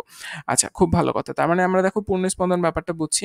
আচ্ছা, খুব ভালো কথা। এখন আমরা এখানে বেশ কয়েকটা জিনিসপাতি একটু পড়বো। চলো সামনের দিকে দেখো, আমরা তরঙ্গের বিভিন্ন রাশি এবং তার সমীকরণগুলোকে কিন্তু পড়াশোনা করব। তো সর্বপ্রথম আমরা যে জিনিসটা পড়বো সেটা হচ্ছে তোমার পর্যায়কাল বা দোলনকাল। ঠিক আছে? সর্বপ্রথম আমরা যে জিনিসটা পড়বো সেটা হচ্ছে আমার কি বলতো? পর্যায়কাল বা দোলনকাল। ঠিক আছে? অনেকেই কিন্তু এই জিনিসটা বুঝে না। ঠিক আছে? আমি তোমাদেরকে একটু বুঝিয়ে দেওয়ার চেষ্টা করি। দেখো সর্বপ্রথম আমরা যে জিনিসটা পড়বো সেটা হচ্ছে আমার পর্যায়কাল বা দোলনকাল। পর্যায়কাল, পর্যায়কাল, অথবা হচ্ছে কি বলতো? দোলনকাল। দেখছো দোলনকাল বলা যে কথা, পর্যায়কাল বলা একই কথা। ঠিক আছে? দোলনকাল বা পর্যায়কাল দুটো কিন্তু সেম জিনিস। ঠিক আছে? আচ্ছা, দোলনকাল এবং পর্যায়কাল এটিকে তোমার ক্যাপিটাল টি দ্বারা প্রকাশ করে। ঠিক আছে? ক্যাপিটাল টি দ্বারা প্রকাশ করে। এবং একটা জিনিস লিখে রাখো যে একটা পূর্ণ স্পন্দন সম্পন্ন করতে যে সময় লাগে, একটা পূর্ণ স্পন্দন, একটা পূর্ণ স্পন্দন সম্পূর্ণ করতে যে সময়টা লাগে, একটা পূর্ণ স্পন্দন সম্পূর্ণ করতে করতে যে সময় লাগে, যে সময় লাগে তাকে তোমার পর্যায়কাল বলে। ঠিক আছে? আমি লাগি পর্যন্ত লিখলাম, বাকিটা তোমরা লিখে নিও। তার মানে দেখো একটা পূর্ণ স্পন্দন সম্পূর্ণ করতে যে সময়টুকু লাগে তাকে আমরা কি বলি? তো তাকে আমরা তোমার হচ্ছে পর্যায়কাল বলি। কথা বুঝতে পারছো? আচ্ছা, দেখো তো একটা পূর্ণ স্পন্দন সম্পূর্ণ হয় তোমার ২টা সাইকেলে না? একটা পূর্ণ স্পন্দন সম্পূর্ণ হয় তোমার ২টা সাইকেলে। একটু আগে আমরা দেখলাম প্রথমে ও থেকে এতে গেল, এ থেকে আবারও সে ওতে ব্যাক করলো। এটা হচ্ছে একটা সাইকেল ছিল। তারপরে আমরা দেখলাম কি বলতো? আবার সে হচ্ছে তোমার ও থেকে এ প্রাইমে গেল, এ প্রাইম থেকে আবারও সে ওতে ব্যাক করলো। তার মানে দেখো এটা হচ্ছে আরেকটা সাইকেল। দেখো এই ২টা সাইকেলকেই তো আমরা একত্রে কি বলতেছি? একটা পূর্ণ স্পন্দন বলতেছি। আর এই পূর্ণ স্পন্দনটা সম্পূর্ণ করতে যে সময়টা লাগতেছে তাকে হচ্ছে আমরা বলতেছি দোলনকাল। তাহলে বলো তো এই প্রতিটা সাইকেল সম্পূর্ণ করতে কতটুকু সময় লাগবে? হ্যাঁ, ঠিক ধরছো। প্রতিটা সাইকেল সম্পূর্ণ করতে তোমার দোলনকালের অর্ধেক সময় লাগবে। ঠিক আছে? প্রতিটা সাইকেল সম্পূর্ণ করতে তোমার কতটুকু সময় লাগবে বলো তো? দোলনকালের অর্ধেক সময় লাগবে। একটু ভালো মতো করে মাথায় রাখিও এই জিনিসটা, যে দেখো প্রতিটা সাইকেল সম্পূর্ণ করতে তাহলে দোলনকালের কতটুকু সময় লাগবে বলো তো? অর্ধেক সময়টা লাগবে। কথা বুঝছো? কথা বুঝছো? তার মানে দোলনকাল জিনিসটা কি? একটা পূর্ণ স্পন্দন সম্পূর্ণ করতে যে সময়টা লাগে তাকে আমরা কি বলি বলো তো? তাকে হচ্ছে আমরা তোমার দোলনকাল বলি। কথা বুঝছো? ওকে। এরপরে দেখো যে জিনিসটা পড়বো সেটা হচ্ছে আমার কম্পাঙ্ক। ঠিক আছে? এই কম্পাঙ্ক জিনিসটা বোঝাটা কিন্তু অনেক বেশি ইম্পর্টেন্ট। আমি কম্পাঙ্ক নিয়ে আরও কথাবার্তা বলবো সামনে, বাট তুমি এখানে দেখো কম্পাঙ্কের ইংরেজি শব্দ হচ্ছে তোমার ফ্রিকোয়েন্সি। কি বলতো? ফ্রিকোয়েন্সি। এই জন্য এটাকে তোমার ছোট হাতের এফ দিয়ে প্রকাশ করে। আবার অনেক বই এটাকে তোমার হচ্ছে আমি দেখছি যে এরকম এরকম একটা মানে তোমার আইকন বা এরকম একটা তোমার সিম্বল দিয়ে প্রকাশ করে। এটা এই সিম্বলটার নাম আমি আমি ভুলে গেছি। এই সিম্বলটাকে সম্ভবত তোমার হচ্ছে কি বলে? আমি ভুলে গেছি। যাই হোক, তোমরা যখন পড়ছো, বিশেষ করে আমি যদি তোমার কথা বলি যে তোমরা যখন গুণগত রসায়ন পড়ছো তখন তুমি দেখছো যে তোমার কম্পাঙ্ককে এই একটা ভি আকৃতির মতো একটা সাইন দিয়ে প্রকাশ করা হয়। এই সাইনটার আমার নামটা ভুলে গেছি আমি, সরি ফর দ্যাট। বাট দেখো এই সাইনটাকে দিয়েও তুমি কম্পাঙ্ককে প্রকাশ করতে পারো, অথবা তুমি চাইলে শুধুমাত্র এফ লিখেও প্রকাশ করতে পারো। ঠিক আছে? আচ্ছা, খুব ভালো কথা। কম্পাঙ্ক জিনিসটা কি জানো? কম্পাঙ্ক জিনিসটা হচ্ছে তোমার তোমার প্রতি সেকেন্ডে কম্পন সংখ্যা। ঠিক আছে? প্রতি সেকেন্ডে কতগুলো তোমার হচ্ছে পূর্ণ স্পন্দন সম্পন্ন হয় সেটা কি তোমার হচ্ছে কি বলে বলো তো? সেটা কি তোমার হচ্ছে কম্পাঙ্ক বলে। কি বললাম বলো তো? প্রতি সেকেন্ডে, প্রতি সেকেন্ডে দেখো, প্রতি সেকেন্ডে, প্রতি সেকেন্ডে পূর্ণ স্পন্দনের সংখ্যাগুলোকে আমরা কি বলি বলতো? কম্পাঙ্ক বলি। ঠিক আছে? তার মানে প্রতি সেকেন্ডে যতগুলো পূর্ণ স্পন্দন হয়, যতগুলো প্রতি সেকেন্ডে যতগুলো পূর্ণ স্পন্দন সম্পাদিত হয়, পূর্ণ স্পন্দন, প্রতি সেকেন্ডে যতগুলো তোমার পূর্ণ স্পন্দন হয় হয় তাকেই তোমার কি বলে বলো তো? তাকেই তোমার ফ্রিকোয়েন্সি বা কম্পাঙ্ক বলে। ঠিক আছে? তাকেই তোমার কি বলে বলো তো? তাকেই তোমার কম্পাঙ্ক বা ফ্রিকোয়েন্সি বলে। এখন দেখো এই জিনিসটা বুঝার চেষ্টা করি। দেখো, তাকেই তোমার কি বলে বলো তো? কম্পাঙ্ক বলে। ওকে? ঠিক আছে? আচ্ছা দেখো, প্রতি সেকেন্ডে যতগুলো তোমার কি হবে বলো তো? পূর্ণ স্পন্দন সম্পাদিত হবে। ঠিক আছে? প্রতি সেকেন্ডে যতগুলো পূর্ণ স্পন্দন হবে। আচ্ছা আমাকে বলো তো, একটা পূর্ণ স্পন্দন সম্পূর্ণ হতে তোমার যে সময়টা লাগে তাকেই তো তোমার পর্যায়কাল বলে, তাই না? তার মানে পর্যায়কাল সময়ে তোমার পূর্ণ স্পন্দন হয় কতগুলা বলো তো? পর্যায়কাল সময়ে তোমার পূর্ণ স্পন্দন, সময়ে তোমার পূর্ণ স্পন্দন হয় কয়টা? একটা না? পূর্ণ স্পন্দন কয়টা হয়? একটা না? তাহলে তোমাকে এখানে কি বলছে? তোমাকে এখানে বলছে প্রতি সেকেন্ডে, তার মানে 1 সেকেন্ডে। 1 সেকেন্ডে তোমার পূর্ণ স্পন্দন কতগুলো হবে বলো? 1 ডিভাইডেড বাই ক্যাপিটাল T এতটা। এবং দেখো তোমার ফ্রিকোয়েন্সিকে কিন্তু 1 ডিভাইডেড বাই T দিয়ে প্রকাশ করা হয়। ঠিক আছে? F ইকুয়ালস টু তুমি লিখতে পারবা 1 ডিভাইডেড বাই T। ঠিক আছে? এখানে পর্যায়কালকে তুমি যদি 1 কে তুমি যদি পর্যায়কাল দ্বারা ভাগ করো, তাহলে তুমি কি পেয়ে যাবা বলো তো? তাহলে তুমি হচ্ছে, বা 1 কে তুমি যদি পর্যায়কাল দ্বারা ভাগ করো, তাহলে তুমি কি পেয়ে যাবা? তুমি কম্পাঙ্কটা পেয়ে যাবা। ঠিক আছে? এখন কম্পাঙ্কর কাজ কি? এই জিনিসটা আমরা পরে পড়বো। ঠিক আছে? এই জিনিসটা আমাদের সামনে আসবে, আমরা সেই জিনিসটা পড়বো। এখন আপাতত আমাদের কম্পাঙ্ক নিয়ে অত বেশি মাথা ঘামানোর দরকার নেই। তবে একটা জিনিস মাথায় রাখবা, তোমার শব্দ কিন্তু একটা নির্দিষ্ট কম্পাঙ্কের তৈরি করতে পারে মানুষ বা ধরো যেকোনো প্রাণী। ঠিক আছে? যেকোনো কিছু তোমার একটা নির্দিষ্ট মানে নির্দিষ্ট কম্পাঙ্কের একটা তোমার হচ্ছে শব্দ তৈরি করতে পারে বা তোমার তরঙ্গ তৈরি করতে পারে। একটা তরঙ্গ অবশ্যই তোমার একটা নির্দিষ্ট কম্পাঙ্কের তরঙ্গ হইতে হবে। ঠিক আছে? কথা বুঝতে পারছো? এই জিনিসটাকে নিয়ে আমরা বিস্তারিত আবারও পড়বো, প্যারা নিও না। জাস্ট আপাতত এই জিনিসটা একটু মনে রাখো যে frequency equals to 1 divided by T. Frequency equals to কি বলো তো? 1 ডিভাইডেড বাই টি। আরেকটা জিনিস মনে রাখবা, ফ্রিকোয়েন্সি আরও একটা ফর্মুলা আছে, সেটা হচ্ছে তোমার F equals to N divided by ছোট হাতের টি। এন ডিভাইডেড বাই ছোট হাতের টি। এখানে এন হচ্ছে তোমার কম্পন সংখ্যা। এটা কি বলো তো? এন হচ্ছে তোমার কম্পন সংখ্যা। তার মানে তুমি বলতে পারবা যে তোমার প্রতি সেকেন্ডে কি পরিমাণ কম্পন হয় তাকেও তোমার কি বলে বলো তো? তাকেও তোমার হচ্ছে ফ্রিকোয়েন্সি বলে বা কম্পাঙ্ক বলে। ঠিক আছে? এটা হচ্ছে তোমার কম্পন সংখ্যা। বড় হাতের এনটা হচ্ছে তোমার কম্পন সংখ্যা, আর ছোট হাতের টিটা হচ্ছে তোমার সময়। ঠিক আছে? তার মানে দেখো, তোমার হচ্ছে একক সময়ে কম্পন সংখ্যাকেও তুমি চাইলে ফ্রিকোয়েন্সি বলতে পারো, বা তুমি চাইলে এইভাবে বলতে পারো যে একক সময়ে যতগুলো পূর্ণ স্পন্দন সম্পাদিত হয় তাকে কম্পাঙ্ক বলে। তোমার যেভাবে ইচ্ছা তুমি এখন সংখ্যাটা দিতে পারবা। ঠিক আছে? আচ্ছা, তোমার যেভাবে ইচ্ছা তুমি সংখ্যাটা দিতে পারবা। তো ফাইনালি আমরা যে ফর্মুলাটা পেলাম সেটা হচ্ছে 1 divided by capital T equals to আমি লিখতে পারবো n ডিভাইডেড বাই টি। সবগুলো ফর্মুলা মাথায় রাখবা। ঠিক আছে? এটাই তোমার ফ্রিকোয়েন্সি ফর্মুলা, এবং এই ফর্মুলাগুলো তোমার সামনে কিন্তু কাজে আসবে। ঠিক আছে? এই ফর্মুলাগুলো কিন্তু তোমার সামনে কাজে আসবে। অবশ্যই মাথায় রাখবা, ফর্মুলাগুলো ভুলে যাও না। ঠিক আছে? এবং দেখো তোমার ফ্রিকোয়েন্সির একক কি হবে? আমাকে বলো তো ফ্রিকোয়েন্সির একক কি হবে? ফ্রিকোয়েন্সির একক কি হওয়া উচিত? দেখো, তুমি এককটা কিন্তু খুব সহজেই বের করতে পারবে। এককটা বের করার জন্য আহামরি অনেক কিছু করতে হবে না। দেখো, একক। এককটা তুমি খুব সহজেই বের করতে পারবে। আচ্ছা বলো তো ফ্রিকোয়েন্সির ফর্মুলাটা কি? 1 ডিভাইডেড বাই টি না? 1 ডিভাইডেড বাই টি না? আচ্ছা বলো, 1 তো 1 এর মতোই। আচ্ছা বলো তো টি এর একক কি? টি এর একক তোমার সেকেন্ড না? তাহলে তুমি কি বলতে পারবা? Second inverse 1। এটি হচ্ছে তোমার কিসের একক? এটি হচ্ছে তোমার ফ্রিকোয়েন্সির একক। ঠিক আছে? কিন্তু মজার ব্যাপার হচ্ছে এই সেকেন্ড ইনভার্স 1 এটাকে, বা হচ্ছে তোমার পার সেকেন্ড, এটাকে তোমার হচ্ছে হার্জ বলে। কি বলা হয় বলো তো? হার্জ বলে। ঠিক আছে? এটাকে এইচ জেড দিয়েও প্রকাশ করে। ঠিক আছে? তার মানে দেখো, তোমার হচ্ছে কম্পাঙ্কের 2 টা একক আছে। একটা তোমার সেকেন্ড ইনভার্স, বা তুমি বলতে পারবা পার সেকেন্ড, আর বা তুমি চাইলে এটাকে বলতে পারো যে হার্টজ। কথা বুঝতে পারছো? আচ্ছা, হার্টজ কথাটা মানে কি? হার্টজ হচ্ছে তোমার মূলত একটা বিজ্ঞানীর নাম, যে বিজ্ঞানীটা তোমার কম্পাঙ্ককে আবিষ্কার করছে। তো এই বিজ্ঞানীটার নাম অনুসারেই তোমার মূলত কম্পাঙ্কর এককটাকে তোমার হার্টজ বলে ডাকা হয়। ঠিক আছে? অথবা তুমি চাইলে এটাকে পার সেকেন্ড বলেও ডাকতে পারো। ঠিক আছে? এটাকে তুমি চাইলে পার সেকেন্ড বলেও ডাকতে পারো। ঠিক আছে? হোপফুলি তুমি এতটুকু কনসেপ্ট বুঝতে পারছো। এবার চলো একটু সামনের দিকে আগেই দেখো, আমরা তোমার তরঙ্গ দৈর্ঘ্য নিয়ে পড়াশোনা করতেছিলাম। ঠিক আছে? আমরা তরঙ্গ দৈর্ঘ্য নিয়ে পড়াশোনা করতেছিলাম। দেখো, তরঙ্গ দৈর্ঘ্যের কিন্তু অনেকগুলো সংজ্ঞা হয়। আমি তোমাকে প্রতিটা সংখ্যা লিখে দিতে পারবো না, বাট আমি তোমাকে বলে দিচ্ছি। তুমি ধীরে ধীরে নোট করে ফেলো। দেখো, তরঙ্গ দৈর্ঘ্য কি? তরঙ্গ দৈর্ঘ্যকে মূলত তোমার ল্যাম্ডা দিয়ে প্রকাশ করা হয়। কি দ্বারা প্রকাশ করা হয় বলো তো? ল্যাম্ডা দ্বারা প্রকাশ করা হয়। এবং দেখো, তরঙ্গ দৈর্ঘ্যটা কি? তরঙ্গ দৈর্ঘ্যটা হচ্ছে তোমার একটা তরঙ্গ শীর্ষ এবং একটা তরঙ্গ খাদের যোগফল। ঠিক আছে? তরঙ্গ দৈর্ঘ্য কি বলো তো? একটা তরঙ্গ শীর্ষ এবং একটা তরঙ্গ খাদের যোগফল। অথবা তুমি চাইলে এইভাবেও বলতে পারো যে একটা পূর্ণ স্পন্দন সম্পূর্ণ হইতে যতটুকু, মানে তোমার একটা তরঙ্গ যতটুকু দূরত্ব অতিক্রম করে, একটা পূর্ণ স্পন্দন সম্পূর্ণ হইতে তোমার একটা তরঙ্গ যতটুকু দূরত্ব অতিক্রম করে বা যতটুকু দূরত্ব যায়, তাকে আমরা বলতে পারবো তরঙ্গ দৈর্ঘ্য। আবার দেখো, আমরা তরঙ্গ দৈর্ঘ্যকে এইভাবেও বলতে পারি যে তোমার পর্যায়কাল সময়ে একটা তরঙ্গ যে পরিমাণ দূরত্ব অতিক্রম করে তাকে হচ্ছে তোমার তরঙ্গ দৈর্ঘ্য বলে। তুমি যে কোনো একটা সংজ্ঞা দিলেই হবে। আবারও তুমি চাইলে এইভাবে বলতে পারো যে তোমার পরপর দুটি তরঙ্গ শীর্ষের মধ্যবর্তী ব্যবধানকে তরঙ্গ দৈর্ঘ্য বলে, অথবা তুমি বলতে পারো পরপর দুটি তরঙ্গ খাতের যে মধ্যবর্তী ব্যবধান তাকে তোমার তরঙ্গ দৈর্ঘ্য বলে। কথা বুঝছো? তোমার যেটা ভালো লাগে তুমি সেই সংখ্যাটা এখানে ইউজ করতে পারো। তোমরা একটু আমার আমার মানে কথাগুলো পজ করে আগে লিখে ফেলবা খাতার মধ্যে। ঠিক আছে? এই জিনিসটা আমি তোমাকে এখানে তুলে দিলাম না, এই জিনিসটা তোমরা একটু জাস্ট দেখে নেবা। ঠিক আছে? আচ্ছা, তরঙ্গ দৈর্ঘ্যকে তাহলে কি বলা হয় বলো তো? আমি তারপরে একটা সংজ্ঞা লিখে দিই যে তোমার টি সময়ে যে তোমার অতিক্রান্ত দূরত্বটা, এটাকে তোমার কি বলা হয় বলো তো? টি সেকেন্ডে অতিক্রান্ত দূরত্বটাকে তোমার কি বলা হয় বলো তো? তরঙ্গ দৈর্ঘ্য বলা হয়। ঠিক আছে? টি সেকেন্ডে অতিক্রান্ত দূরত্ব সেকেন্ডে অতিক্রান্ত দূরত্বকেই দেখো টি সময়ে বা টি সেকেন্ডে অতিক্রান্ত দূরত্বকেই তোমার কি বলা হয় বলো তো ল্যামডা বলা হয়, ঠিক আছে, বা তরঙ্গ দৈর্ঘ্য বলা হয়, ঠিক আছে, ল্যামডা বা তরঙ্গ দৈর্ঘ্য বলা হয়। ওকে, মনে থাকবে না, তার মানে দেখো টি সময়, টি মানে কি বলতো পর্যায়কাল, তার মানে দেখো পর্যায়কাল সময়ে অতিক্রান্ত যে দূরত্বটা সেটাকে আমরা কি বলি বলতো, সেটাকে আমরা তোমার তরঙ্গ দৈর্ঘ্য বলি, সেটাকে আমরা কি বলি বলতো, সেটাকে আমরা তোমার তরঙ্গ দৈর্ঘ্য বলি। ওকে, খুব ভালো কথা। এখন দেখো তরঙ্গ বেগ জিনিসটাকে নিয়ে আমার একটু পড়তে হবে, ঠিক আছে। তরঙ্গ বেগ, দেখো তরঙ্গ বেগ অর্থাৎ একটা তরঙ্গ যে বেগে সামনের দিকে অগ্রসর হয় তাকে হচ্ছে তোমার তরঙ্গ বেগ বলে, ঠিক আছে। একটা একটা তরঙ্গ একটা তরঙ্গ ডেফিনেটলি তো তোমার সে সামনের দিকে অগ্রসর হবে, তাই না? তো যে বেগে সে আসলে সামনের দিকে অগ্রসর হয় সেটাকে আমরা কি বলি বলতো, সেটাকে হচ্ছে আমরা তোমার তরঙ্গ বেগ বলি। অথবা দেখো এটাকে তুমি চাইলে এইভাবে বলতে পারো যে তরঙ্গ তরঙ্গ প্রতি সেকেন্ডে, দেখো তরঙ্গ প্রতি সেকেন্ডে যত দূরত্ব যায়, তরঙ্গ প্রতি সেকেন্ডে যত দূরত্ব যায় তাকে হচ্ছে তোমার কি বলে বলতো, তাকে তোমার তরঙ্গ বেগ বলে, ঠিক আছে। তাকে কি বলে বলতো, এখানে আমি তরঙ্গ দৈর্ঘ্য লিখে ফেলছি, এটা তরঙ্গ বেগ হবে। তাকে তোমার কি বলে বলতো, তাকে তোমার তরঙ্গ বেগ বলে, ঠিক আছে। এবং তরঙ্গ বেগকে তোমার ভি দ্বারা প্রকাশ করা হয়। এবং তরঙ্গ বেগের তোমার একটা সুন্দর একক আছে, এককটা হচ্ছে তোমার মিটার পার সেকেন্ড। এককটা কি বলতো, এককটা হচ্ছে তোমার মিটার পার সেকেন্ড। কথা মনে থাকবে? আচ্ছা দেখো, আমরা কিন্তু মোটামুটি তোমার তরঙ্গের যে বিভিন্ন রাশিগুলো এবং সমীকরণগুলো ছিল সেগুলো নিয়ে স্টাডি করে ফেলছি।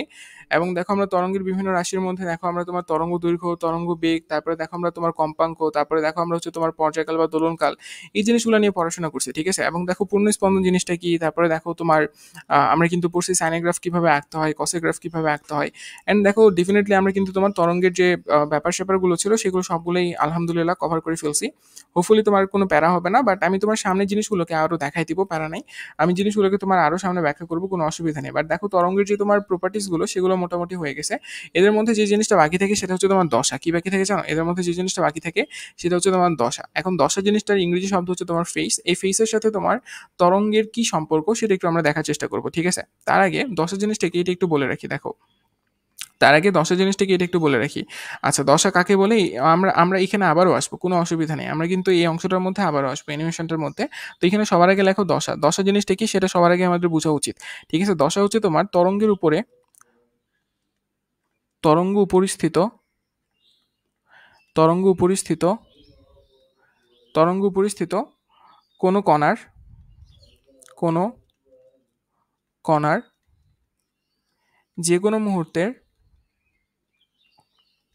যে কোনো মুহূর্তের মুহূর্তের অবস্থান অবস্থান বা না দিয়ে তুমি অবস্থানটা লেখো, লেখার পর তুমি এখানে লেখো যে গতির দিক, অবস্থান কমা গতির দিক দাও, অবস্থান গতির কমা দিয়ে গতির দিক দাও। দেখো তরঙ্গ উপস্থিত কোনো কণার যে কোনো মুহূর্তের অবস্থান বা গতির দিককে তোমার হচ্ছে দশা বলে, ঠিক আছে। এটাকে তোমার কি বলে বলতো, এটাকে তোমার দশা বলে, ঠিক আছে। অবস্থা অথবা গতির দিক দাও তাহলে বুঝতে পারবা একে কি বলে বলতো, একে তোমার দশা বলে, ঠিক আছে। আচ্ছা জিনিসটা আমি জানি তোমরা কিছুই বুঝতে পারো নাই, চলো আমরা জিনিসটাকে একটু বোঝার চেষ্টা করি, ঠিক আছে। আমি কি লিখলাম বলতো, তরঙ্গ উপস্থিত কোনো কণার যে কোনো মুহূর্তের অবস্থান বা গতির দিককে কি বলে বলতো, তোমার দশা বলে, ঠিক আছে। আচ্ছা এই জিনিসটা একটু আমরা বোঝার চেষ্টা করি। দেখো আমি এখানে তোমার একটা গ্রাফ আঁকতেছি, একটু ভালো মতো করে চিন্তা করবা, একটু ভালো মতো করে চিন্তা করবা, ঠিক আছে। আচ্ছা দেখো একটু ভালো মতো করে চিন্তা করবা। দেখো আমি এখানে তোমার মনে করো, সরি, এখানে মনে করো আমি তোমার একটা সাইনের গ্রাফ আঁকতেছি। এখানে আমি একটা কার গ্রাফ আঁকছি বলো তো, সাইনের গ্রাফ আঁকছি, ঠিক আছে। আচ্ছা গ্রাফটাকে দাঁড়াও একটু সুন্দর করে আঁকি। দেখো আমি এখানে তোমার মূলত একটা তোমার সাইনের গ্রাফ আঁকতেছি, ঠিক আছে। এখানে আমরা মূলত একটা তোমার সাইনের গ্রাফ আঁকতেছি। ওকে, খুব ভালো কথা। আচ্ছা সাইনের গ্রাফটার মধ্যে তুমি দেখো তো, এই সাইনের গ্রাফটার মধ্যে অসংখ্য বিন্দু আছে না, অসংখ্য বিন্দু বা অসংখ্য কণা আছে না। আমি কণাগুলোকে আমি এইভাবে তোমার লিখতে পারি। দেখো এইভাবে আমি লিখতে পারি, এই যে প্রতিটা কণার যে আমি তোমার দিকগুলো দিয়ে দিচ্ছি, এইটাই কিন্তু তাদের দশাটাকে নির্দেশ করতেছে। কথা বুঝতে পারছো? প্রতিটা কণাকে যে দেখো আমি তোমার আইডেন্টিফাই করে দিচ্ছি, তার গতিদিকটাকে যে আইডেন্টিফাই করে দিচ্ছি, যে দেখো প্রতিটা কণা কিন্তু তোমার একই দিকে নাই। প্রতিটা কণার সাইজ দেখো, প্রতিটা কণার সাইজ আলাদা আলাদা। আবার দেখো প্রতিটা কণা কিন্তু মানে একই দিকে নাই। দেখো দেখো তরঙ্গ শীর্ষে যে কণাগুলো আছে সেগুলো কিন্তু তোমার এই দিক বরাবর গতিশীল। আবার দেখো তোমার তরঙ্গ খাতের যে কণাগুলো আছে সেগুলো কিন্তু তোমার নিচের দিক বরাবর গতিশীল, তাই না? তার মানে দেখো দুইটা কণার কিন্তু দিকগুলা, মানে তোমার সবগুলো কণার যেরকম দিকগুলা সেম না। তারপরে দেখা যায় যে তোমার প্রতিটা কণার কিন্তু তোমার সাইজগুলোর মধ্যে পার্থক্য আছে। প্রতিটা কণা কিন্তু একই পরিমাণ সরণ তোমার সৃষ্টি করতে পারে না। তার মানে দেখো এই যে তোমার এখানে যে প্রতিটা অ্যারোর যে তুমি দৈর্ঘ্যটা দেখতে পারতেছো বা লেন্থটা যে দেখতে পারতেছো, লেন্থগুলো নির্দেশ করতেছে তার ওয়াই অক্ষ বরাবর সরণটুকুর মান, ঠিক আছে। এই লেন্থগুলো তোমার নির্দেশ করতেছে কি বলতো, এই রেখাটা যত বড় হবে, এই রেখাটা যত বড় হবে তত বড়ই তোমার হচ্ছে y অক্ষ বরাবর সরণ হবে।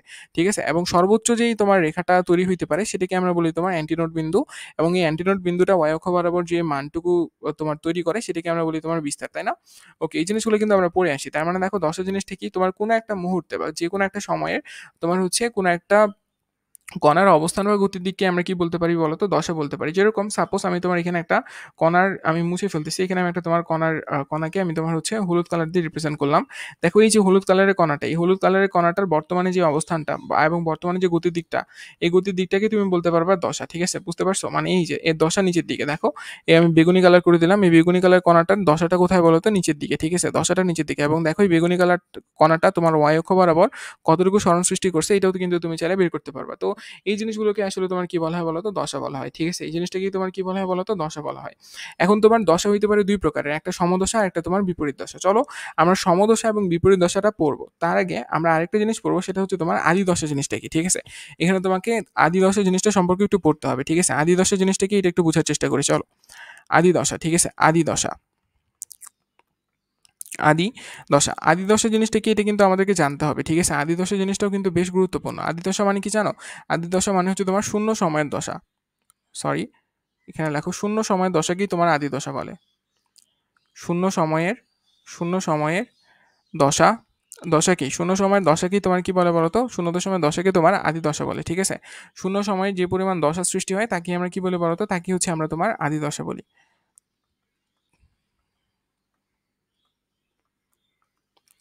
শূন্য সময় দশকে তোমার আদি দশা বলে। অর্থাৎ তোমার যখন একটা গ্রাফের সময় যখন তোমার 0 সেকেন্ড হয় তখন তোমার গ্রাফটা যেখান থেকে শুরু হয় সেটাকে আমরা কি বলি বলতো, দশা বলি। এখান থেকে আরেকটা জিনিস মাথায় রাখবা, দশা মূলত তোমার একটা কোণকে নির্দেশ করে।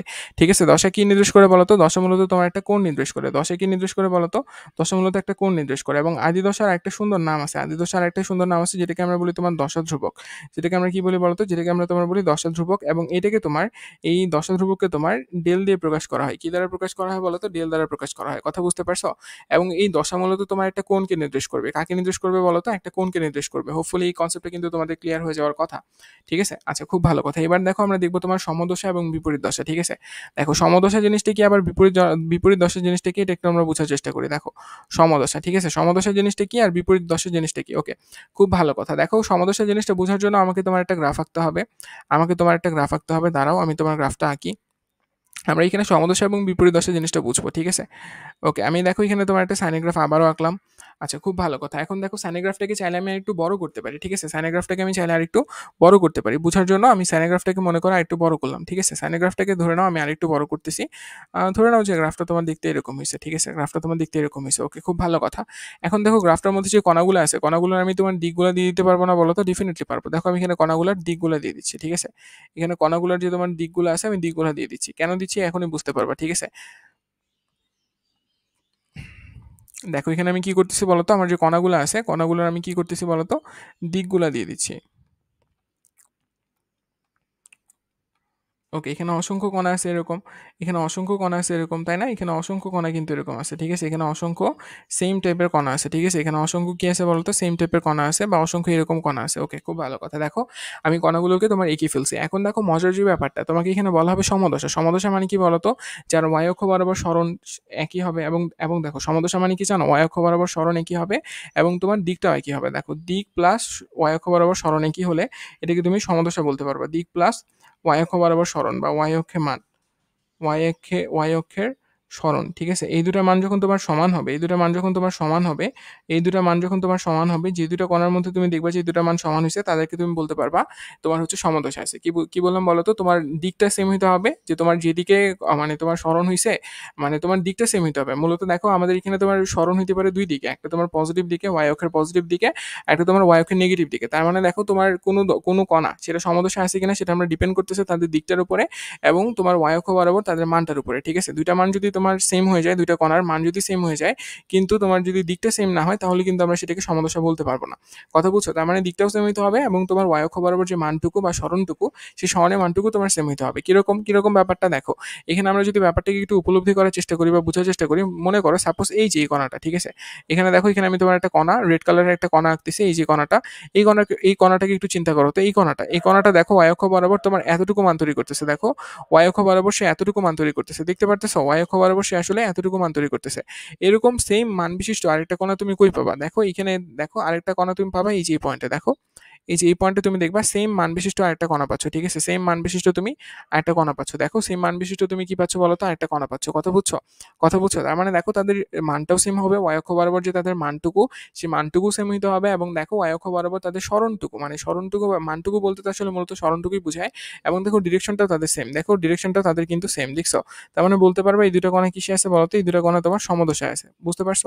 এবং দেখো এই যে তোমার হচ্ছে এটা একটা তরঙ্গ শীর্ষ এবং এটা একটা তরঙ্গ শীর্ষ, এদের মধ্যবর্তী যে ব্যবধানটা সেটা কি বলতো, সেটা হচ্ছে তোমার ল্যামডা বা সেটা হচ্ছে তোমার কি বলতো তরঙ্গ দৈর্ঘ্যের সমান, ঠিক আছে, সেটাকে আমরা বলতে পারি তোমার ল্যামডা। তার মানে দেখো তোমার ল্যামডা তরঙ্গ দৈর্ঘ্য পরপর তুমি সমদশা সম্পূর্ণ কণাগুলো ফেরত পাও।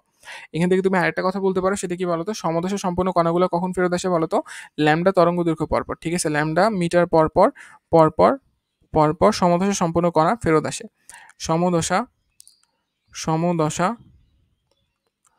সম্পূর্ণ কণা ফেরত আসে। দেখো ল্যামডা তরঙ্গ দৈর্ঘ্য পরপর সমদশা সম্পূর্ণ কণা ফেরত আসে, ঠিক আছে, কণা ফেরত আসে, বা তুমি এটাকে আবারও দেখতে পাবা, ঠিক আছে। আচ্ছা, হোপফুলি এতটুকু কনসেপ্ট বুঝতে পারছো। এখন দেখো আমাকে যে জিনিসটা পড়তে হবে সেটা হচ্ছে তোমার বিপরীত দশা, ঠিক আছে। তার মানে দেখো ল্যামডা তরঙ্গ দৈর্ঘ্য পরপর তোমার হচ্ছে সমদশা সম্পূর্ণ কণাগুলো কি হয় বলতো, ফেরত আসে, ঠিক আছে, মনে থাকবে। আচ্ছা, খুব ভালো কথা। এবার দেখো আমরা যে জিনিসটা পড়বো সেটা হচ্ছে তোমার বিপরীত দশা। কি পড়বো বলতো, বিপরীত দশা পড়বো, ঠিক আছে। মজা না জিনিসগুলো বলো তো, মজা না জিনিসগুলো, বিপরীত দশা। দেখো বিপরীত দশা জিনিসটা নিয়ে আমরা একটু স্টাডি করবো, ওকে। বিপরীত দশা জিনিসটাকে এটা একটু বোঝার চেষ্টা করি। দেখো তোমার স্মরণের মানটা সেম হবে কিন্তু তোমার দিকটা ভিন্ন হবে। স্মরণ সেম, স্মরণ সেম হবে, স্মরণ সেম হবে, কিন্তু তোমার ডিরেকশনটা কি হবে বলতো, দিক তোমার ভিন্ন হবে, ঠিক আছে। তুমি যদি দেখো দুইটা কণার স্মরণের মানটা সেম হয়েছে কিন্তু তোমার ডিরেকশনটা ভিন্ন হয়েছে, বা ডিরেকশনটা তোমার সেম হয় নাই, ডিরেকশনটা তোমার সেম হয় নাই, তখন তুমি এটাকে বলতে পারবো কি বলতো, বিপরীত দশা। কথা বুঝতে পারছো? যেরকম কিরকম, আমি যদি তোমাকে এখানে একটা গ্রাফ দেখাই, আমি আবারও তোমার একটা সাইনের গ্রাফ আঁকতেছি। দেখো আমি এখানে আবারও তোমার একটা সাইনের গ্রাফ আঁকতেছি। ওকে, দেখো আমি এখানে আবার একটা তোমার সাইনোগ্রাফ আঁকলাম, এবং দেখো এখানে আমি তোমার প্রতিটা কণাকে আমি তোমার এখানে চিত্রায়িত করতে পারি। দাঁড়াও, আমি এখানে প্রতিটা কণাকে তোমার হচ্ছে তাদের গতির ডিরেকশনটা দিয়ে দিই। দেখো এখানে কিন্তু তোমার প্রতিটা কণাকে আমি এভাবে চাইলে গতির ডিরেকশন দিয়ে দিতে পারি, তাই না? দেখো এখানে আমি চাইলে তোমার প্রতিটা কণাকে গতির ডিরেকশন এভাবে দিয়ে দিতে পারি, তাই না? ওকে, খুব ভালো কথা। খুব ভালো কথা, দেখো ঠিক আছে। এই গ্রাফগুলোকে আরো পারফেক্টলি আঁকার জন্য তুমি এক কাজ করো, আমি তোমাকে গ্রাফ আঁকা শিখালাম না, সাইনের গ্রাফগুলো তুমি ওভাবে আঁকবা, তাহলে দেখবা যে সবগুলো তুমি পারফেক্টলি দেখতে পারতেছো, ঠিক আছে। আচ্ছা, খুব ভালো কথা। দেখো এখান থেকে একটা জিনিস একটু বোঝার চেষ্টা করো, তোমার এখানে যে তোমার মনে করো, এখানে তোমার দেখো, এখানে তোমার হচ্ছে, তুমি এখানে দাঁড়াও, একটা জিনিস একটু দাঁড়াও, এখানে একটা জিনিস একটু দেখো, তাহলে বুঝতে পারবা। দেখো আমি এখানে তোমার দুইটা কণাকে মুছে ফেলছি, এই দুইটা কণার জায়গায় আমি তোমার এখানে অন্য একটা কালার দিয়ে কণাটাকে আঁকতেছি। মনে করো রেড কালার দিলাম, দেখো এখানে তোমার একটা রেড কালারের কণা দেখতে পারতেছো, এখানে তুমি একটা রেড কালারের কণা দেখতে পারতেছো। তুমি দেখবা কি জানো, এই দুটা কণার যে তোমার ওয়াই অক্ষ বরাবর যে সরণটুকু, ওয়াই অক্ষ বরাবর সরণটুকু, এই দুটো কণার তোমার সেম, ঠিক আছে। এই দুটো কণার ওয়াই অক্ষ বরাবর সরণটুকুর মান সেম, কিন্তু দেখো দিকটা তোমার ভিন্ন, একটা কণা তোমার উপরের দিকে আর একটা কণা তোমার নিচের দিকে, কিন্তু ওয়াই অক্ষ বরাবর সরণ সেম। দেখো সরণ সেম কিন্তু দিক ভিন্ন, সরণ সেম কিন্তু দেখো তোমার ডিরেকশনটা উল্টো দিকে, তাহলে বলতে পারবা এই দুটো কণা কিসে আছে বলতো, বিপরীত দশায় আছে। এবং দেখো মানে তোমার সত্যি কথা বলতে কি জানো, তোমার দেখো আমরা কি জানি, একটা তরঙ্গ শীর্ষ এবং একটা তরঙ্গ খাত, এদের যোগফল কি, এদের যোগফল তোমার একটা তরঙ্গ দৈর্ঘ্য না। তার মানে তুমি চাইলে বলতে পারো যে এই যে এতটুকুর মান হচ্ছে কি বলতো, সরি, দাঁড়াও একটু, একটু ভালো করে আঁকি, তাহলে বুঝতে পারবা। দেখো দেখো এই যে এতটুকুর মান কি বলতো, এতটুকুর মান তোমার একটা ল্যামডা না, মানে একটা এখানে তোমার এতটুকুর মানের মধ্যে কি কি আছে, একটা তোমার তরঙ্গ শীর্ষ আছে এবং একটা তরঙ্গ খাত আছে। তাহলে বলতো তোমার একটা তরঙ্গ শীর্ষ এবং একটা তরঙ্গ খাত মানে কি বলতো, ল্যামডা তরঙ্গ দৈর্ঘ্য, তাই না? তার মানে বলতো শুধুমাত্র একটা তরঙ্গ শীর্ষ মানে কি হবে, ল্যামডা/2 তরঙ্গ দৈর্ঘ্য, তাই না? ল্যামডা/2 তরঙ্গ দৈর্ঘ্য। তার মানে দেখো আমি এখান থেকে একটা কথা বলতে পারবো, যে তোমার ল্যামডা/2 তরঙ্গ দৈর্ঘ্য পরপর বা ল্যামডা/2 মিটার পরপর পরপর তুমি কিন্তু বিপরীত দশা সম্পন্ন কণাগুলো ফেরত পাবা, ঠিক আছে। পরপর বিপরীত দশা সম্পন্ন কণা ফেরত পাওয়া যায়। বিপরীত দশা সম্পূর্ণ কণা সম্পূর্ণ কণা কণা ফেরত আসে। তার মানে দেখো তোমার λ/2 তরঙ্গ দৈর্ঘ্য পরপর বিপরীত দিশে সম্পন্ন কণাগুলো ফেরত আসে। ঠিক আছে, ঠিক আছে, কথা বুঝতে পারছো না? কথা বুঝতে পারছো না? তার মানে দেখো আমরা কিন্তু তোমার দশা জিনিসটা বুঝে ফেলছি। দশা আরেকটা জিনিস মাথায় রাখবা, দশা জিনিসটা মূলত একটা কোণ। আমরা একটু পরে এক্সপ্লোর করবো, প্যারা নাই।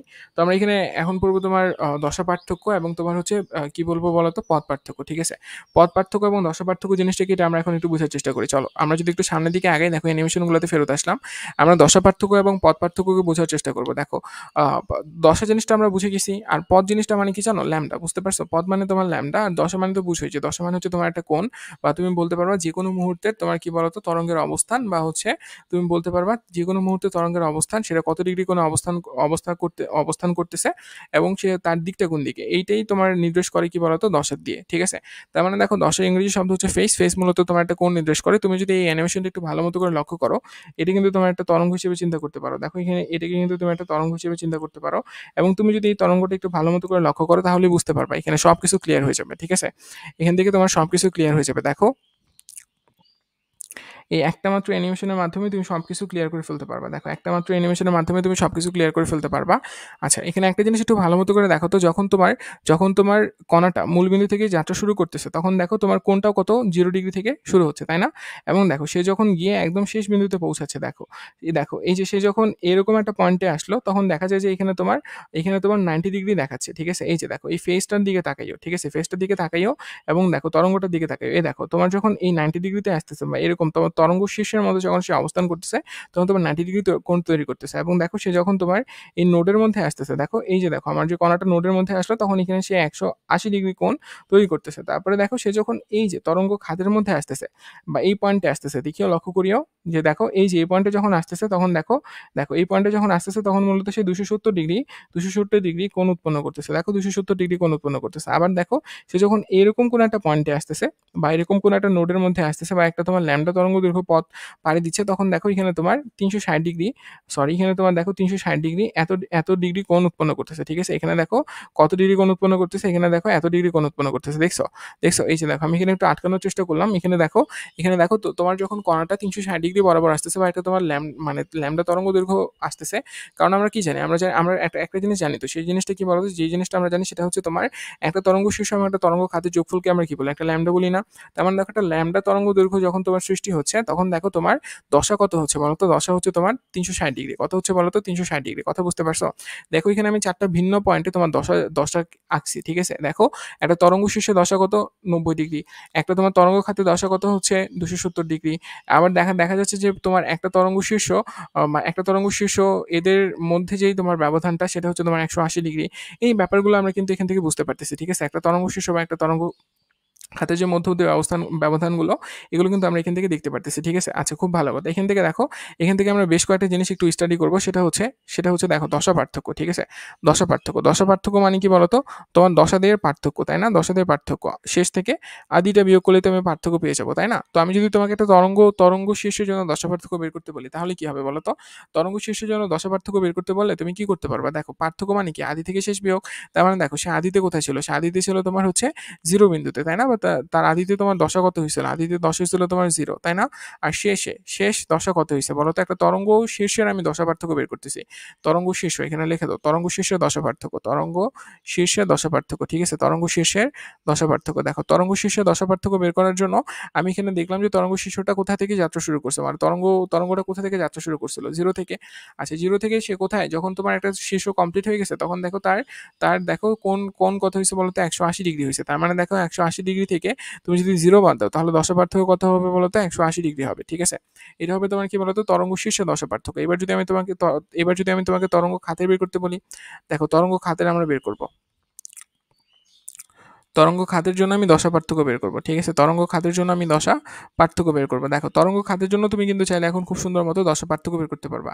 দেখো তরঙ্গ খাতের ক্ষেত্রে আমি দেখতেছি যে তোমার হচ্ছে শুরু হচ্ছে 180 ডিগ্রি থেকে। দেখো এই যে দেখো শুরু হচ্ছে তোমার 180 ডিগ্রি থেকে। এই যে দেখো শুরু হচ্ছে তোমার 180 ডিগ্রিতে, এবং গিয়ে থামতেছে তোমার 360 ডিগ্রিতে, তাই না? তার মানে দেখো শুরু কত বলতো? শুরু হচ্ছে তোমার 180 ডিগ্রিতে, গিয়ে থামতেছে কত বলতো? 360 ডিগ্রি থেকে। তার মানে শেষ থেকে আদি বিয়োগ। দেখো এই ক্ষেত্রে তোমার তরঙ্গ খাতেরও দশা পার্থক্য কত পাচ্ছ বলতো? 180 ডিগ্রি পাচ্ছ। কথা বুঝতে পারছো? তরঙ্গ খাতে দশা পার্থক্য কত পাচ্ছ বলো তো? 180 ডিগ্রি পাচ্ছ। ওকে, সেম সেম আরেকটা জিনিস আমরা এপ্লাই করব যে তোমার হচ্ছে ল্যামডা তরঙ্গ দৈর্ঘ্যের জন্য দশা পার্থক্য কত হয়, ঠিক আছে? ল্যামডা তরঙ্গ দৈর্ঘ্যের জন্য, আচ্ছা ল্যামডা তরঙ্গ দৈর্ঘ্যটা মানে কত বলো তো? ল্যামডা তরঙ্গ দৈর্ঘ্য মানে হচ্ছে তোমার এই যে এতটুকু ডিসটেন্সটা, এই যে এতটুকু ডিসটেন্সটা, দাঁড়াও আমি এখানে তোমার এঁকে দেই। এই যে এতটুকু ডিসটেন্সটা বলো তো, এতটুকু ডিসটেন্স দেখো এখানে আমি যে তোমার তরঙ্গটা আঁকছি, এই তরঙ্গ বরাবর মানে এই যে তোমার নীল কালারের যে তরঙ্গটুকু আছে, এই তরঙ্গটুকুকেই তো আমি তোমার কি বলি বলো তো? এই তরঙ্গটুকুকেই তো আমি হচ্ছে তোমার আহ কি বলি বলো তো? তরঙ্গ দৈর্ঘ্য বলি। তার মানে দেখো এই তরঙ্গ দৈর্ঘ্য বরাবর যদি আমি তোমার দশা পার্থক্যটা বের করি, ঠিক আছে?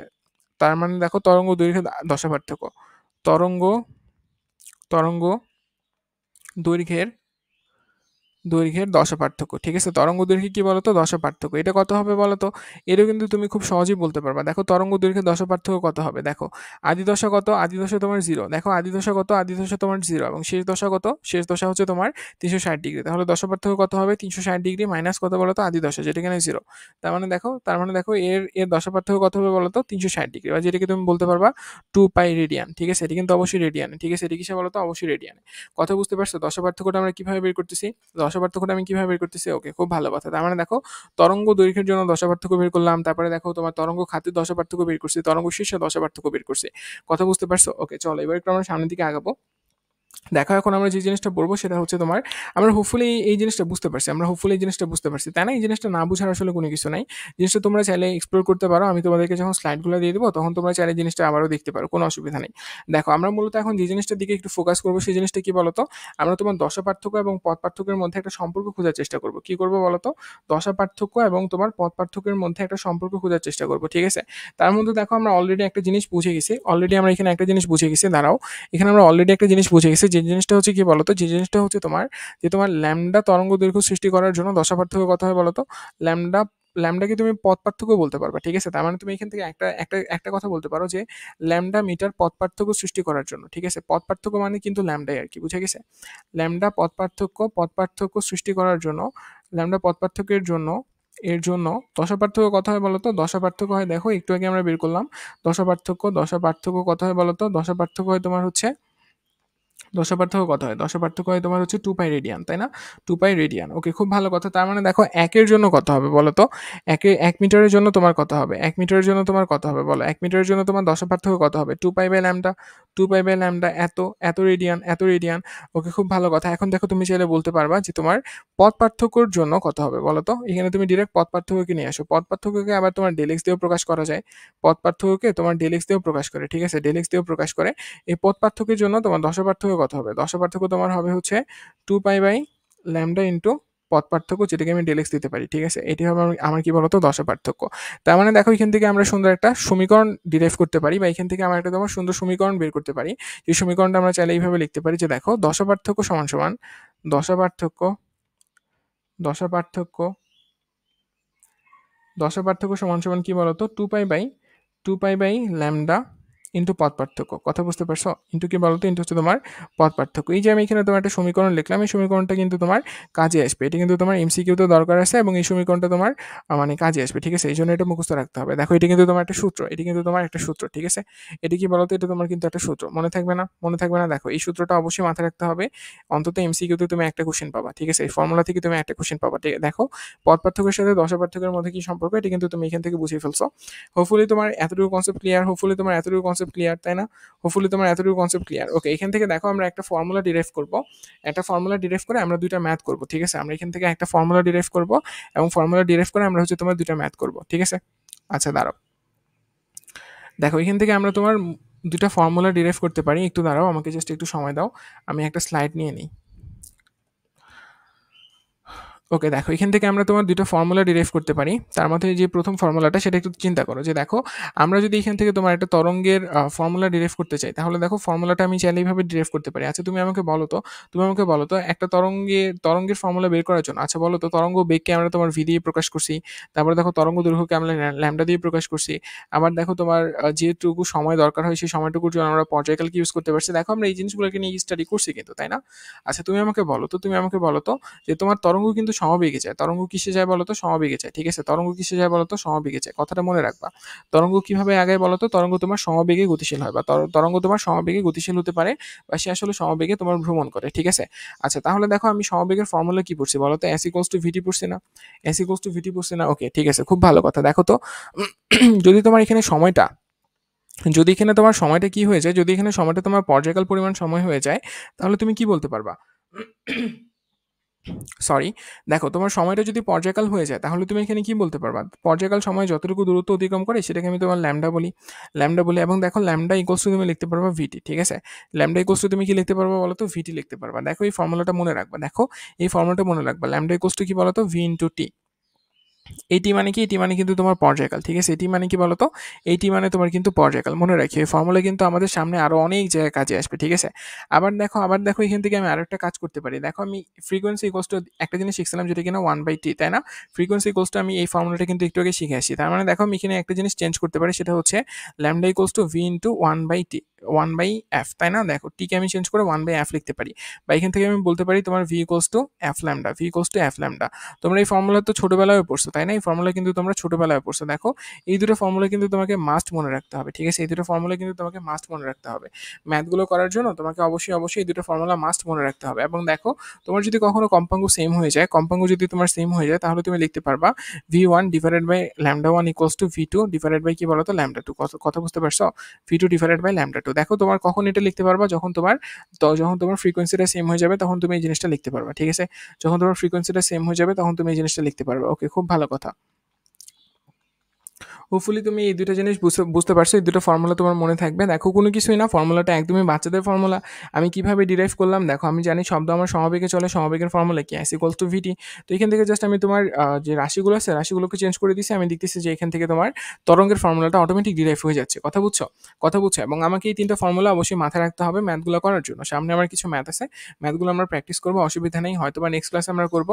তার মধ্যে আচ্ছা, আমরা ম্যাথগুলো নেক্সট ক্লাসে করি, যেহেতু ক্লাসের ডিউরেশনটা অনেক বেশি বড় হয়ে যাচ্ছে। তো আমরা নেক্সট ক্লাসে তোমার ম্যাথগুলো করবো এবং নেক্সট ক্লাসে আমরা হচ্ছে ম্যাথগুলো করার পর তোমার 3 নাম্বার লেকচারটা কন্টিনিউ করবো। তো ততক্ষণ পর্যন্ত তোমরা ভালো থাকো, সুস্থ থাকো। এতটুকু তোমাদের জন্য আমি দোয়া করি এবং তোমরাও আমার জন্য দোয়া করবা, যাতে খুব তাড়াতাড়ি তোমাদেরকে আমি ক্লাসগুলো দিতে পারি। অ্যান্ড থ্যাংক ইউ ক্লাসগুলো করার জন্য। সো তোমাদের সবার সাথে দেখা হচ্ছে পরের লেকচারে। সো ততক্ষণ পর্যন্ত ভালো থাকো, সুস্থ থাকো। আল্লাহ হাফেজ। আসসালামু আলাইকুম।